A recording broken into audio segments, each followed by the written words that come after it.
اور جب اس کتاب کو سنتے ہیں جو اس پیغمبر محمد صلی اللہ علیہ وآلہ وسلم پر نازل ہوئی تو تم دیکھتے ہو کہ ان کی آنکھوں سے آنسو جاری ہو جاتی ہیں، اس لیے کہ انہوں نے حق بات پہچان لی اور یہ اللہ کی جناب میں عرض کرتے ہیں کہ اے پروردگار، ہم ایمان لے آئے سو تو ہم کو ماننے والوں میں لکھ لے، اور ہمیں کیا ہوا ہے کہ اللہ پر اور حق بات پر جو ہمارے پاس آئی ہے ایمان نہ لائیں، اور ہم امید رکھتے ہیں کہ ہمارا پروردگار ہم کو نیک بندوں کے ساتھ بہشت میں داخل کرے گا۔ بس اللہ نے ان کو اس کہنے کے سبب بہشت کے باغ عطا فرمائے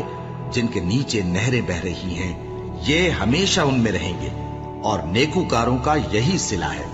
اور جن لوگوں نے کفر کیا اور ہماری آیتوں کو جھٹلایا وہ جہنمی ہے۔ مومنوں،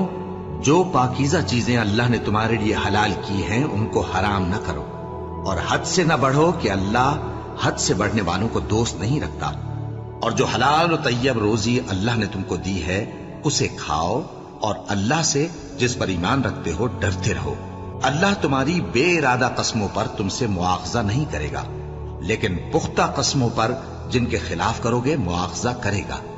تو اس کا کفارہ 10 ناداروں کو اوسط درجے کا کھانا کھلانا ہے جو تم اپنے اہل و عیال کو کھلاتے ہو، یا ان کو کپڑے دینا یا ایک غلام آزاد کرنا، اور جس کو یہ میسر نہ ہو وہ 3 روزے رکھے۔ یہ تمہاری قسموں کا کفارہ ہے جب تم قسم کھا لو اور اسے توڑ دو، اور اپنی قسموں کی حفاظت کرو۔ اس طرح اللہ تمہارے سمجھانے کے لیے اپنی آیتیں کھول کھول کر بیان فرماتا ہے تاکہ تم شکر کرو۔ اے ایمان والو، شراب اور جوا اور بت اور پانسے یہ سب ناپاک کام اعمال شیطان سے ہیں، سو ان سے بچتے رہنا تاکہ تم کامیاب ہو جاؤ۔ شیطان تو یہ چاہتا ہے کہ شراب اور جوئے کے سبب تمہارے آپس میں دشمنی اور رنجش ڈلوا دے، اور تمہیں اللہ کی یاد سے اور نماز سے روک دے۔ تو کیا تم لوگ ان کاموں سے باز آؤ گے؟ اور اللہ کی فرما برداری اور رسول کی اطاعت کرتے رہو اور ڈرتے رہو۔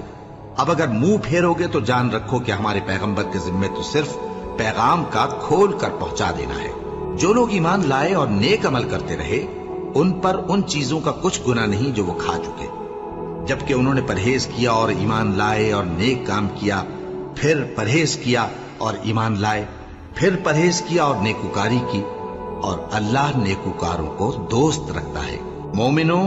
کسی قدر شکار سے جن کو تم ہاتھوں اور نیزوں سے حاصل کر سکو اللہ تمہاری آزمائش کرے گا، یعنی حالت احرام میں شکار کی ممانعت سے، تاکہ معلوم کرے کہ اس سے غائبانہ کون ڈرتا ہے۔ سو جو اس کے بعد زیادتی کرے تو اس کے لیے دکھ دینے والا